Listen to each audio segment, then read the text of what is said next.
And we are live. Another broadcast. The Roofing on the Rise studios here in Houston, Texas. We are sponsored every day and from the beginning from Roofing Supply Incorporated. I work for Roofing Supply Incorporated as well here in the roofing marketplace, here in the Houston marketplace. And I will provide you shingles. I don't know, amazing price. But here's the awesome thing about RSI. We're more relationship driven than anything. We also are sponsored by West Group Public Adjusting.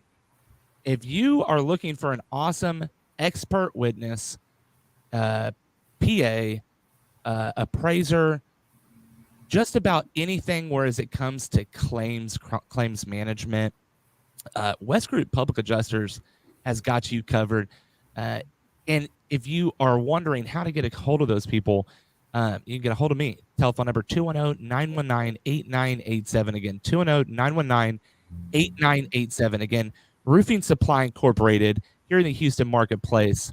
Get your shingles from me, as well as the West Group Public Adjusting. You need help with your claims. You got a property where the insurance company just won't budge. I won't talk about exactly what insurance companies, but we know the major ones that have some pretty bad problems, right? So let's get them taken care of. Let's get those clients taken care of. Reach out to West Group Public Adjusters for all of your claim needs. Today, we have an amazing, awesome guest, Daniel Zavodney. Did I hit that right? You got that. Yep. All right. Daniel, how are you doing today? I'm doing incredible. Mark, you? Man, I am energized. I'm feeling great. I am ready to go. So big thing right now, Threads. Are you following this? I've seen probably 24 posts with the word in it, but I am pretty clueless. I think it's a chat, something like Twitter, that's Facebook. So that's about all I know. All right. So we're going to touch on this really briefly because I feel like it's important. Everybody's looking at it. Threads. So everyone had Twitter. Or if you didn't have Twitter, couldn't figure out Twitter, there's a spot for everything. Okay. So I'm going to explain this to you so you understand. Instagram is your spot to, in my opinion, Instagram is a spot to show off, whereas Facebook is a spot to do your business. And now you have a competition to Twitter with Meta. So Meta runs both Facebook and Instagram. Thank you, Zuck. And Zuck decided to make a competition to Twitter, right? So that was a big slap in the face to Elon. I don't know what you guys' take is on it, whereas it comes to how Twitter's run compared to how Facebook's run. It's completely different. The Threads app, though, do not be messed up about this. If you download Threads, you cannot delete it. You will have to keep the app on your phone. It'll delete your Instagram account if you delete the Threads account, so it'll be almost anonymous, but wow.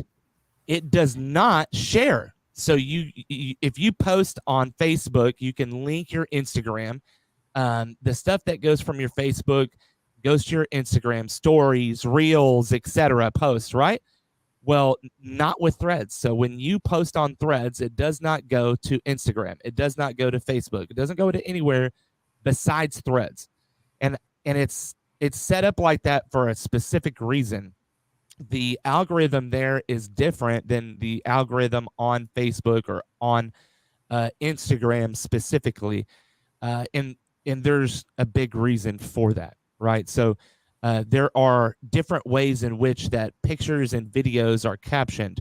And that's kind of the way in which that Instagram was before. You went to Instagram with a awesome idea and conversation, and photos kind of fell with it, not necessarily a captioned photo. Does that make sense? Yeah. Right. So like you've got content that comes with the photo. So a very good example of this is how I post in the morning. My workout, well, actually, no. Yeah, actually it is. So my workout post, uh, that has a picture of me working out and it's got content with it. It does not describe the photo in any way, shape, form, or fashion. Okay. It's a motivational speech that comes with that picture. Threads is basically the same thing. You're going to go there to engage in a different way and to build your business. And if you're not on Instagram right now, you need to start your Instagram and at least start posting some photos, right? Because if this really does take off, it will be the new Twitter. I mean, this thing is huge. Huge. The So those are all ramifications. the UFC photos I'm seeing with Zuckerberg and Musk. Yes. Yes. So there was a lawsuit or a letter that was given yesterday for this. This is huge. This is definitely shots below the waist, whereas it comes to creation and trade secrets supposedly were breached and yada yada yada. People were Wow. hired, whatever. I can't speak on it because I don't know. All I know is that the app is taking off, and that my Threads app is taking off quicker than my Instagram. So the replies that are coming are a lot quicker. But here's the thing: if you go in and you're tagging someone, that person has to be on Threads. So you can't tag someone that's just on Instagram. You have to have them on Threads. Case in point, I was out with the homies last night, and a friend of mine, big shout out, Aunt Tina Ho from the House of Ho on HBO. She was there and she came up, hugged my neck. We got a quick picture. I tried to tag her this morning and she's not on Threads yet. She's on Instagram, but not on Threads. So that was a quick text. Hey, you haven't joined Threads yet, join Threads, right? Because her brother's on Threads, right? That's a big branding thing. If you are a brand right now and you are looking to take it to the next level, Threads is where you need to go. You've got to take your brand immediately. Like when we get off the phone, I'm immediately making sure that we have a Threads account and starting to make our posts. Like that's, and then I'm editing video and then I'm finishing this and that because it's that important.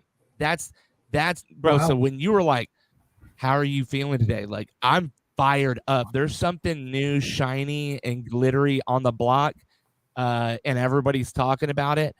And for once, I'm like really into it, and I could talk about it. So anyhow, So um, is there like local application, like a way for roofing companies to get it out to their immediate market, or is it more a national thing like Twitter? it is a like Twitter. So, but here's the thing though, is that if if and when, so everyone that has an Instagram should have received an invite to Threads. So the invite, if you go into the settings tab to your Instagram, um, and actually what I'll do if everyone's watching here and you really want it, make a comment here. I'll make a video on actually how to do this, but uh, go to your Instagram settings and it'll have an invite to Threads. It'll say Threads there. It'll have a weird looking at symbol and a number, and that's the number of the invite. What you're numbered at, right? So like Elon, or excuse me, Zuck is number one, right? So everyone else underneath that, so it's 1, 2, 3, whatever. Like my wife is like 430,000 or 430 million or something like that. It's freaking ridiculous, right? That tells you the vast amount of people that are on Instagram. There are a ton of people on Instagram. So whereas it comes to uh past millennials, right? Gen Z, and on. Everyone is on Instagram, more so on Instagram, especially in the social networks, social circles. If you talk to anyone besides the roofing community, you're gonna find that they are on Instagram. So this is a call to action here. Go to Insta. If you have a Insta that's linked to your Facebook and you've got a good standing on Insta, go to the Threads app and check it out, right? Or go to your friend and check out their Threads app first before you download the Threads app, because once you download it, that is it. So yeah. So for those of us who don't have Instagram, that would be your advice to us also. If you do not have Instagram, my advice is to get on Instagram now. Go ahead and start posting. And if you want to get on the forefront of something big, you will grow both accounts by being on Threads. It will only benefit you to jump in headfirst if you're into the social media thing. If you're not, but you're trying to grow your business, this is what you got to do, bro. You've got to do something different. You have to evolve or dissolve. That's it. This is the one thing today. Like, this is a call to action. Today, open an Instagram account. And when you open the Instagram account, it's very simple. Doesn't have to be a whole lot. You do not have to post absolutely everything you do, right? Snap a photo in the office, working at the house, with the kids, with the car, whatever, right? Get you a nice photo and just caption it and just repeat constantly. But here's what you really got to do is you have to engage with people. Just like on Facebook, you have to go and engage with people on a one-on-one level. So that's a call to action. That's a good thing. I'll stop rambling about Threads. It's a big deal. Threads is a really, really big deal. 44. Wow. Okay. So my wife is watching. My wife, big shout out to my wife. Wife watches every single one of these. 44 million something. That's a lot of people that are, wow. I assume, are on Instagram. 44 million. That's her number, rather. Excuse me. 44 million something for the Threads app. So that'll tell you the vast amount of people. There's a lot of people on Instagram. So if you're thinking about it, stop thinking about it. Just do it. Jump into it and get it done. So we touched on buy your shingles from me. I'll repeat that. Buy it from me. West Group Public Adjusting. We did not talk about RepCard. We'll talk about RepCard when we close. But we touched all over on Threads. It's a big deal. Wanted to make sure we touched on it. And I am going to be adding a Threads icon to the layout here. I was just going to ask. Yeah, that way I'm on the forefront. I will, Mosin, if you're watching, Ahmed, if you're watching, let's jump on that immediately. I know you guys constantly watch as well. Big shout out to our editing staff, Ahmed, Mosin, and Kuwaish. They just go the distance, and absolutely they work their butts off for us, and we really do appreciate you. Daniel, man, your company is definitely a force to be reckoned with. I see your content. You put out some pretty consistent content on Facebook, and I like that. That's a good thing. So I'm going to give you this awesome relief, and you can sigh if you want. When you open your Instagram, there's going to be an option to link your Facebook. And so your posts that you post on Facebook, your reels that you post, every content that you post here, is going to go there, except for boosted posts or anything that has copyrighted audio will be muted. So I always say, be original, keep it original, do original stuff. So that's a sigh of relief there for you. Yeah. So whenever you do get that set up, it'll be kind of on autopilot mode, but that threads is going to be something that you're going to have to go in individually and mess with. So the reason why I say that is because you're a force. Your company is a force to be reckoned with. You're big. You grew like exponentially. Tell us about your companies, and just a little bit about how in the world you've accomplished those goals. Absolutely. Well, first, thank you for having me on and for the brief but comprehensive brush up on threads. I appreciate that. Absolutely.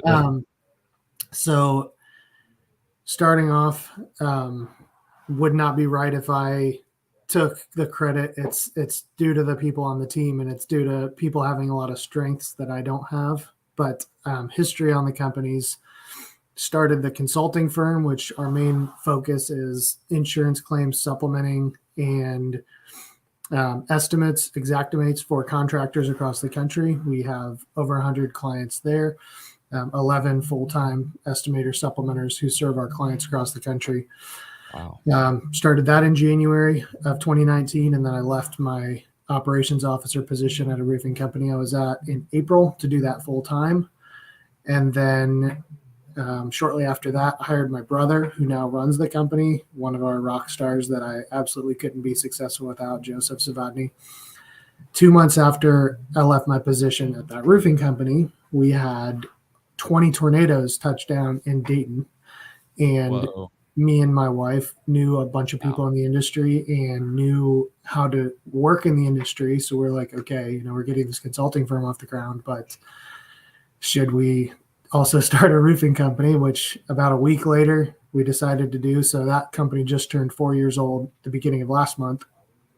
And your final question was, how did we grow so quickly? And that really is like due to the team. That's one of the presentations I give in Revolt at those retreats, and I'll be giving at RoofCon. For anybody at RoofCon, we'll have an hour-long breakout session about building your team and having a good culture. But the simple answer would be just figuring out where you're weak, being honest with yourself in those areas, and then trying to hire people that are strong in those areas and who find joy there, and placing people where they really find joy and fulfillment, and giving them, I forget who said it, but just make sure your dream is big enough to where other people can fit their dream inside. So painting that big vision and opening up opportunities and really trusting people to flourish and come up with ideas and innovate and encourage that to be a part of your culture.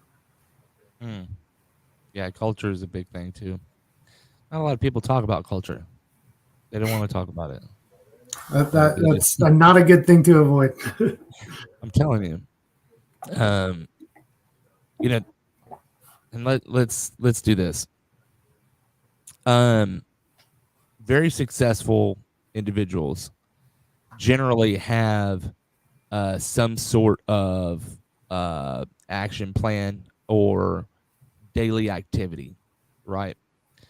So do you like work out in the morning, go out, like you look like you're a pretty buff guy, Well, I do. An ideal day goes up between 6 and 7, Bible time and prayer, and then a quick workout, and then trying to get to the office.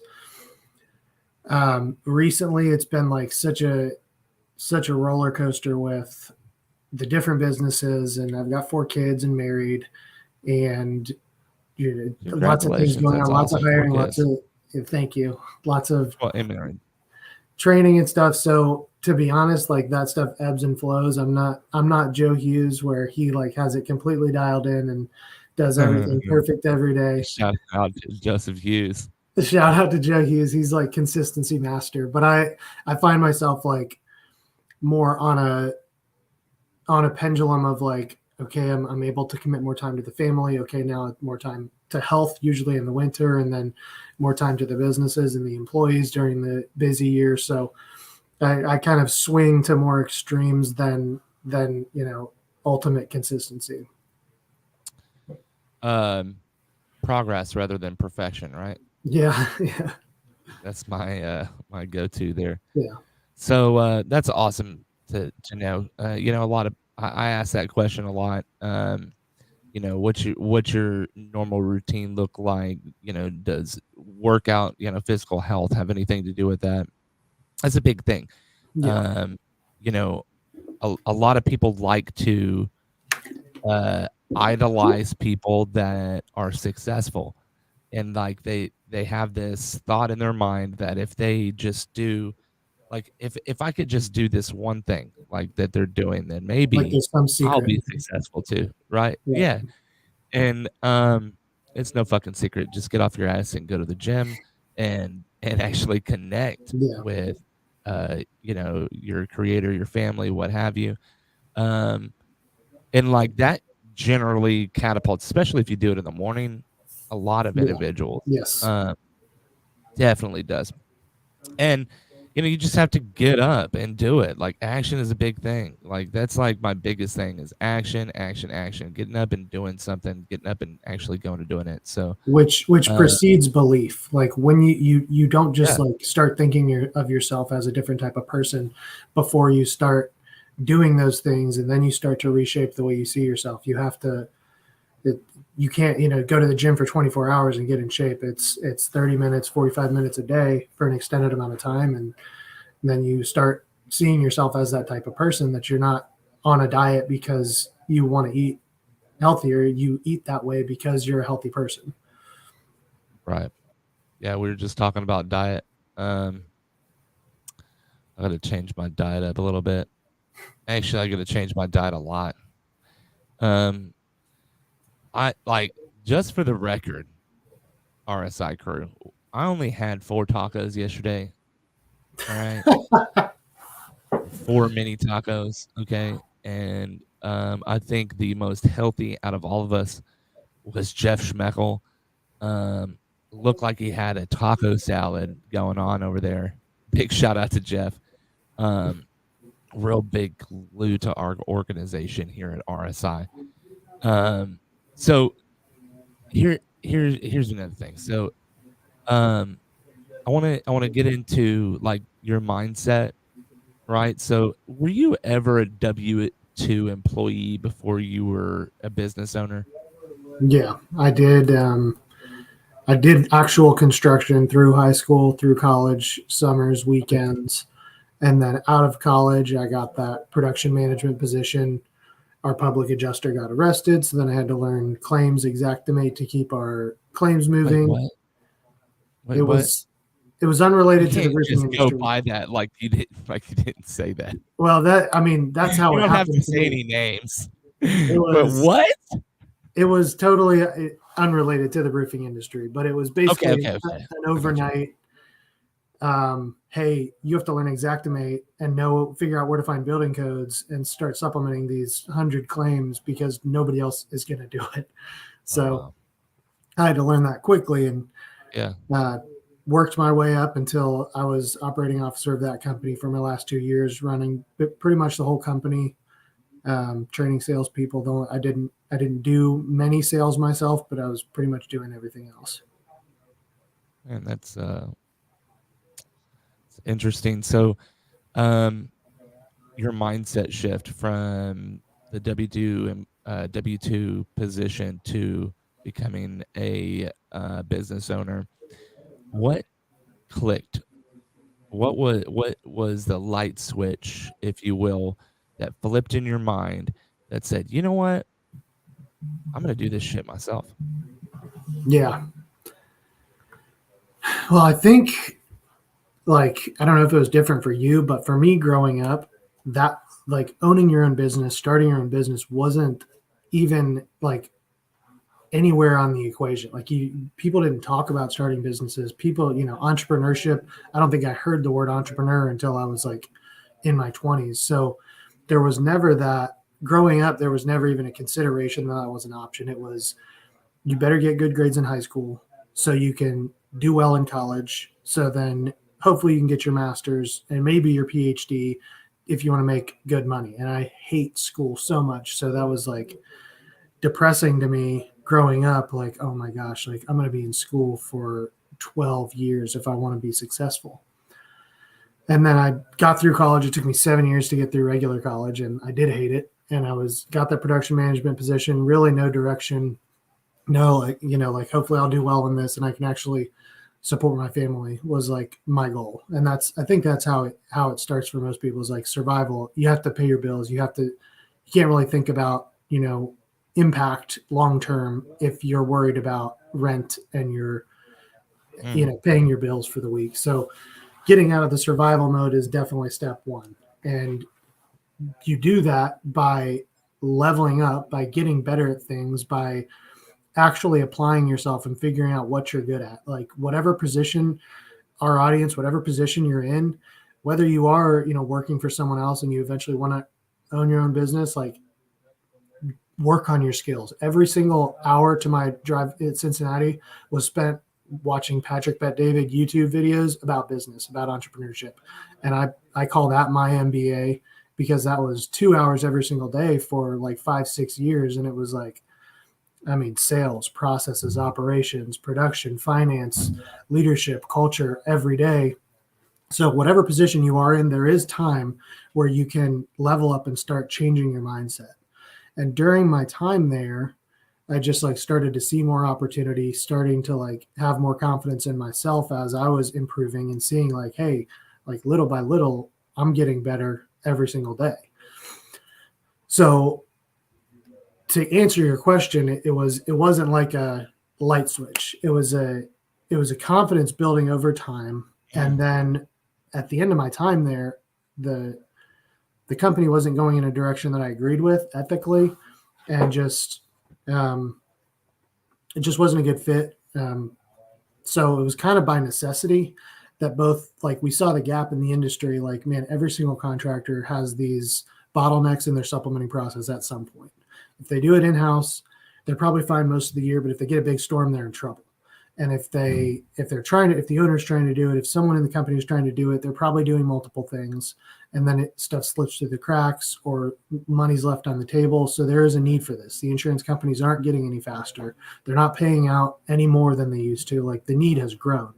So I saw that need in the industry, and I started doing the consulting 4 months before I left, which even then was like, man, I can't leave. Like I need this paycheck. I can't leave. Yeah.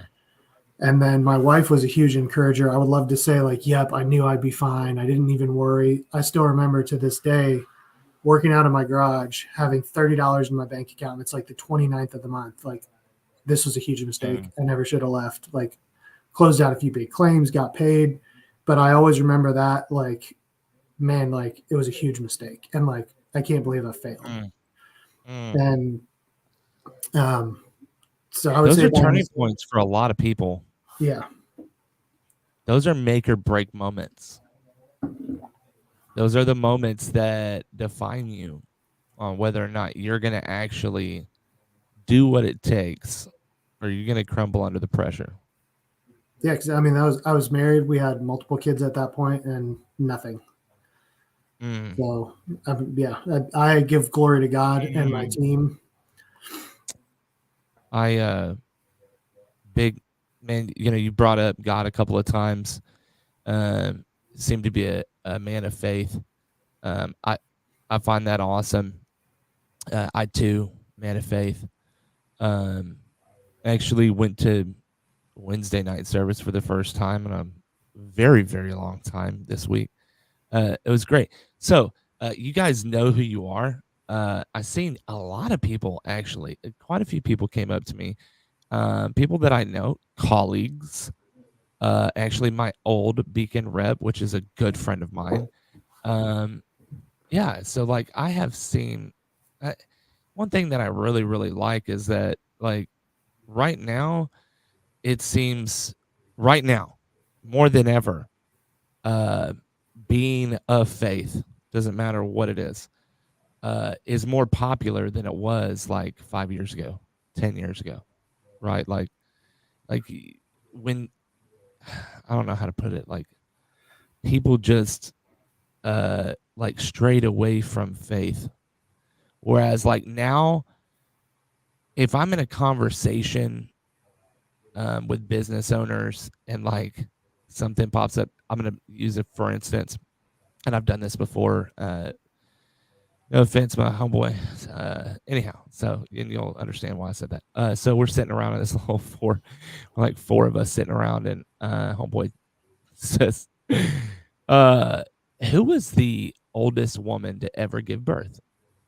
And we've already went through this, and it was Sarah. We actually did this online. We went over who was the handmaiden, all that good stuff. Anyway, so I'm like, I said that. I said Sarah, and I explained the significance of her belief or disbelief with God on her, and all that. And he goes, "Listen, bro, I'm not talking about people getting swallowed by fishes, okay? I'm, I'm asking a true question here. Who is the oldest woman to give birth?" And my homeboy next to him, and awesome, awesome, good friend, homeboy, business associate. He goes, "Hey, hold on, bro. Hold on, wait. This is for one, this person that he's talking about actually lived and walked the earth, right? So there's a genealogy to this woman. Right. So he can actually speak on that. So we're not talking about a fish swallowing people, okay? And it was a whale, not a fish. And in that, I got this confidence boost from that because I was like, oh man, okay. At that moment in time, I didn't know that. I mean, I knew that my buddy was, uh, has a relationship with his creator.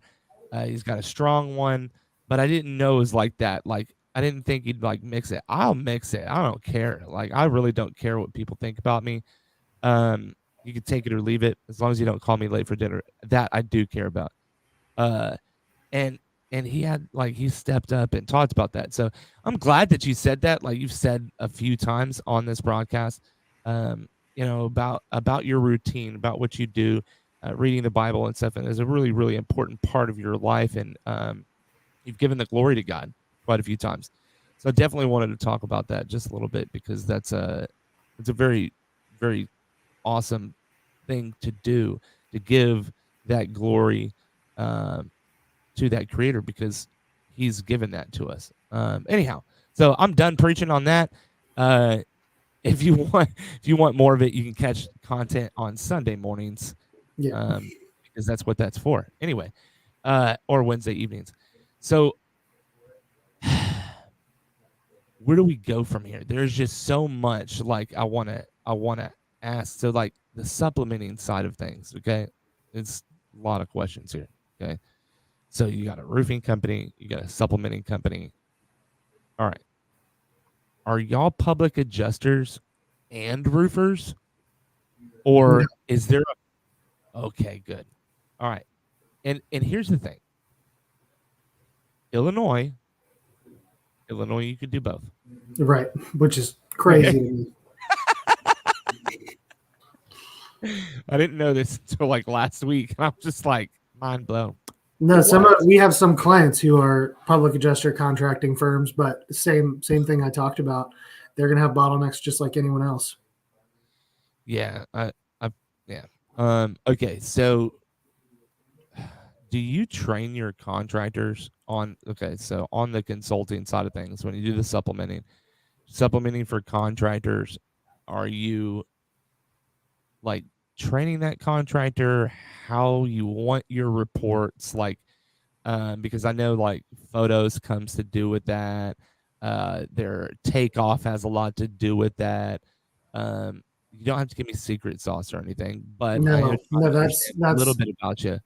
that's an incredible question. We've usually with our like onboarding packet as part of our promise to always deliver more in value than we ask for in payment, we are going to include a handful of resources that are going to help their company handle the insurance process. Part of that is our photo checklist. There's some videos in there. There's the 2 books that I wrote. But I think there's a huge opportunity for growth there for our company. And even just this morning, I was putting together the outline for our revamped training in-house and also continued education for our clients, because I think there's a big opportunity for growth there.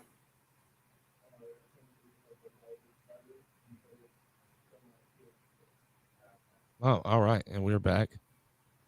Sorry there. I guess it like cut out for a second. Do not worry. If you lose me, it may happen. I was on here with Chuck Thoki Wednesday, and I dropped off the stream like 4 times. We're going to have to redo that entire stream. We're working on the internet here at Roofing Supply Incorporated. We got Viber, but there's something going on with it. So we will figure that out. Like we said earlier, progress, not perfection. So if I drop off, just keep talking like I was, still here, and we'll just rock it. I'll jump back on or whatever. It's crazy that really, really awesome too that StreamYard, once the host falls out, it will allow the guest to continue to be there. Yeah, that's awesome.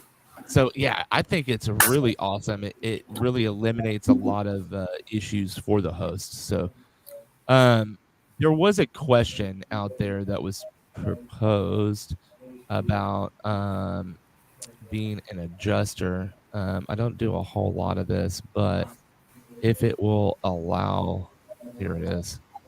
Any advice for me that is wanting to get into adjusting?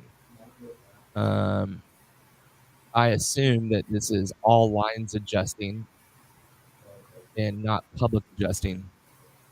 Yeah, either way, you're going to want to check with your state. There's going to be different regulations per state. From what I've heard, the testing is not very challenging. And then, I mean, Marquis, you can share my information at the end if he wants any like additional training information to get like good at it. I would be happy to send you some of our training materials. Sweet. Absolutely. So, Milton, look for that link or just click on to his name and shoot him a message real quick. That way you can get that. But there is, I know that we've talked about it. There's an all lines adjusting school here in Houston. You can take that class. Milton's I believe, still a licensed insurance broker. So there should be some carryover there on policy and stuff like that. You'll know a lot of that stuff and be able to differentiate and be able to also advise in a better way. But yeah, click the link, send a message, get some awesome information and training from Daniel Zavodney. And I love doing this. Plug it and playing is awesome. I hardly ever do it in the middle of an episode, but I just felt like that was a very needed question to be answered. So, and if you're watching in the future, I haven't done it yet, but in the future, I'm going to do a call-in. So I'm going to have a guest and a co-host. And what we're going to do is we're going to take call-ins. So what we'll do is we'll schedule the call-ins. So if you want to do a call-in on a future episode, just hit my story and send me a message there. Every single one of my stories has a call to action with my rep card, so you can jump on there and hit my digital business card. It has all kinds of goodies. You actually join HARCA and RCAT directly through my business card. We'll talk about HARCA and RCAT later. So I want to talk a little bit about licensing. I've pretty much asked this to just about everyone since I've joined the board of HARCA, because I feel like licensing in states that do not require licensing is a big deal. Um, a lot of questions arise with or two trucks in a truck is stealing my business. They're underbidding me, undercutting me, whatever, right? And like not a whatever, but the reason why I say that is because there's a reason why, right? Like you've got to, as a state, as a country, you have to set up your trades right, and every trade is regulated almost, besides roofing, right? If you're going to put in pipe for a slab, you have to pull a permit. You have plans that go into that. If you're going to do framing, you got to do the same thing. That has to pass, especially on the coastline, right? Um, but you don't have to have a license to be a roofer. You don't Yeah, have to that's know insane. anything. So do this. Tell me what you think about it. Yeah, we don't have any licensing in Ohio. And as soon as that gets to committee, or we have ORCA, Ohio Roofing Contractors Association, Yep. that's trying to push for a commercial one right now. So, They did have a bill that crossed the House of Representatives this year. yeah, Um, I think it ran out of some timeline or something. what did you think about that bill? Senate Bill 77. Yep. No, that's problematic, but that didn't include anything for the license. The license one was separate. Oh, So answering first, the licensing, I would love for every state to have some type of roofing license required, both commercial and residential. I we as our company, we clean up a lot of bad jobs from people who are no longer in business. I'm sure our shingle prices are way higher than they should be because so many people don't pay their bills. So then all of us other contractors who stay in business end up paying higher amounts to make up for all that bad purchases that happen. So it hurts the industry as a whole. And I think roofing is in the bottom 10% as far as trust when it comes to just industries as a whole. So I think that would do a lot to resolve that. so I think that if we were to aggressively attack this on the consumer side of things, it would change things a lot. What does that look And like? well, you have to start with a marketing campaign, like a not unlike a grassroots campaign for a congressman or for a electoral representative. It is going to be political. You just got to get in and get with it, you know. Um, and not to say that we're not to say that Ohio's not, right? That's what those organizations are all about. That's why I joined our state and excuse me, our local organization in Houston. I would join the state one. I'm on the state committees. Actually, what is going on next week, RCAT, and it's a big deal. We've got a bunch of committees that are meeting. You're talking uh, the marketing, the actual board, the government, you name it. They're meeting, and it is a amazing way to get involved, get on the forefront of change, true change in an industry, and it takes everyone. Like it really does. Like if you will just do, if you'll just give back a little bit, maybe it'll help just a little bit. You know, I like to model after successful people, right? So a friend of mine is a successful organizer. and he's in politics, right? But he's in politics because he's a successful organizer. He successfully organizes the city and the people around it. And that's what we need, is more successful organizers. So if you're a successful organizer in Ohio, if you're a successful organizer in Texas, plug your state here, right? Um, get involved.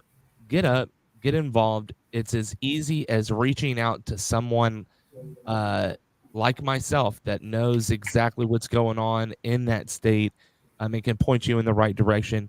Daniel, are you a part of the Ohio State organization? Yeah. Awesome. So if you're in Ohio and you don't know, send him a message. I'm sure he'd be happy to point you in the right direction on how to join a state organization in Ohio, that helps and pushes for good regulations in Ohio. Same thing here in Texas. Our RCAT is big on that. Being able to be a part of that is a big deal. So that'll be the end of my soapbox on licensing. It is a big deal, though. I think that it's something that we really need to be paying attention to. So if you're not, jump on top of it and be a part of the change in the roofing industry.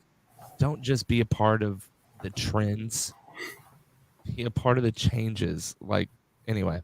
All right. So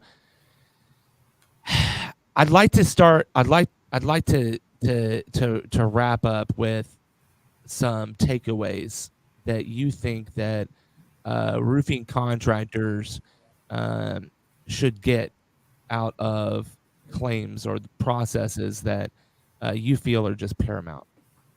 Yeah. Okay. So with claims, it's all about documentation and being thorough. So whether you're supplementing in-house or you're sending it out, you've got to have, if you're not getting everything on your first inspection, which, okay, yeah, we just had a storm, I need to slam out all these inspections, fine, get what you need to get. But at the adjuster meeting or sometime in between, make sure you get everything you need to. And John Cenac has an awesome presentation for this. Any contractor who hasn't had Cenac in-house, use my name and you can get a decent discount for him to come in and train your guys. This will revolutionize the way you process insurance claims. But documenting everything that you need to protect the company from liability, that you need to build the job, and then that you need for the claim.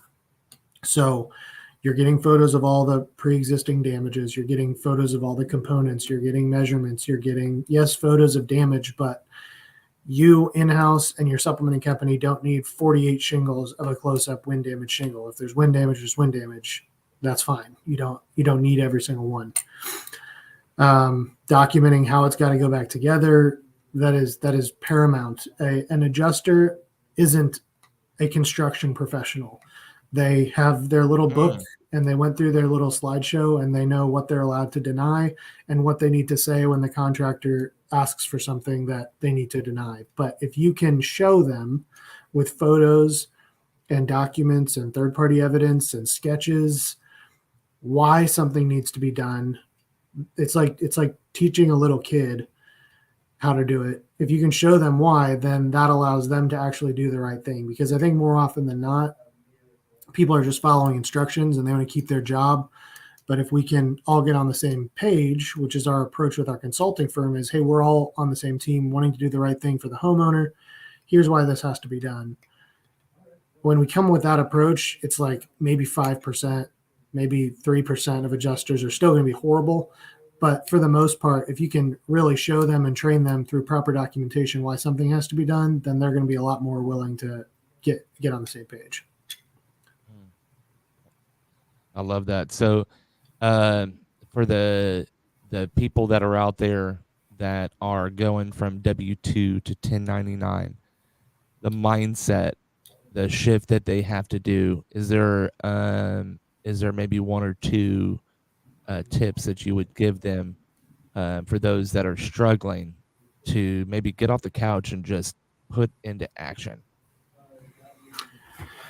Yeah, I would. Not everyone's built to be an entrepreneur. So if you're not, and you are the best entrepreneur, someone who can work within a company and innovate, but not take the risk, that's totally fine. And I need those people. Plenty of people need those people in their company who maybe don't want to be leading the ship, but are the best number two or the best number eight or the best, production coordinator. Like, find what you actually really love, and don't try to hit someone else's goals or targets that you see on social media. Just because like someone else's life looks fulfilling and might be fulfilling to them doesn't mean that it will be fulfilling to you. So don't that would be my first advice, is don't just do something because you see someone else do it and you think it's cool. Like, actually take some time to think about your longer term goals and like what you actually value, and how much time you actually do want to sacrifice for your business and for your finances. So that would be my first step, is begin with the end in mind, Stephen Covey. And then figure out what strengths you have, because those are going to play a big role in what brings you joy and fulfillment. Again, whether it's out on your own building a company or with someone else on a team. You can get equity in businesses without starting it, without owning it, if you really innovate and grow the company. So figure out your strengths, figure out your weaknesses, and try to weed those out. Sometimes we have to operate in our area of weaknesses, but as soon as we can delegate or hire for people to fill those who actually enjoy it, the better. And then work on yourself in the meantime. If you really think like, yep, I want to be 1099 or I want to be a business owner, like whatever your position you're in right now, there are ways that you can refine those skills in your tasks right now so you can build that confidence and build that skill set for your eventual end goal. Man, that is awesome. Daniel, is there something that you didn't touch on that you really wanted to say to our viewers today? I mean, just if you are building a team, this is my takeaway, is like, always be hiring, always be recruiting with all of your marketing. Like, you're not just marketing to your clients, you're marketing to potential hires. You're showing what it's like to work there. I've hired so many people that have been on my radar for years, and it wasn't the right time today. It wasn't the right time tomorrow. But when I needed that person, I had that relationship built. They had already seen the brand. They had probably talked to plenty of people at the company already. And two in particular, when we needed them, we landed a huge contract for the consulting firm. I called them on Wednesday, 2 guys, and they started the following Monday because they were just waiting to join the team. So, and they're killing it now. Like, absolutely, they're making way more than they ever have. They love being on the team. They're contributing hugely to our success. And that was because I was intentional about building relationships and having that roster of like great people that I couldn't wait to bring on the team. And they felt the same way. Man, I love that. That is absolutely awesome. It has been a live stream. We have touched just about everything that you can touch in a podcast, I think. It has gone up, it has gone up, and it has gone up from there. I didn't see any kind of downs at all in our conversation. It was actually very awesome and pleasant podcast. Thank you so much, Daniel Zavodney, for coming on and talking to us about insurance claims and everything related to just getting better at being a better sense of self. And, we love to touch on innovation and better sense of self. We are sponsored by Roofing Supply Incorporated in the Houston marketplace, and anywhere that you need shingles in the Houston marketplace only right now, in the Texas Triangle, actually, shipped to you. Just let me know. West Group Public Adjusting, we are sponsored by. And if you are looking for an amazing appraiser, public adjuster, expert witness, umpire, West Group is the group to go with. And last but not least, RepCard. I wanted to talk about RepCard just a second. If you are looking for an amazing business card, a digital business card that'll connect in a different way, RepCard is the way to go. I have been using RepCard for like the last 3 years. RepCard has stood behind the Roof Dawn, and I stand behind RepCard. if you're looking for something, an awesome way to connect with clients and take the experience of your business card to a different level, Rep Card is the way to go. If you want an example, you can click on my profile on every single one of my stories. I've got a call to action to my Rep Card. It goes directly into my Rep Card, and you can download it from the App Store on Google Play or on your Apple device. Again, it has been a live stream today. You guys have an amazing, awesome end of your day.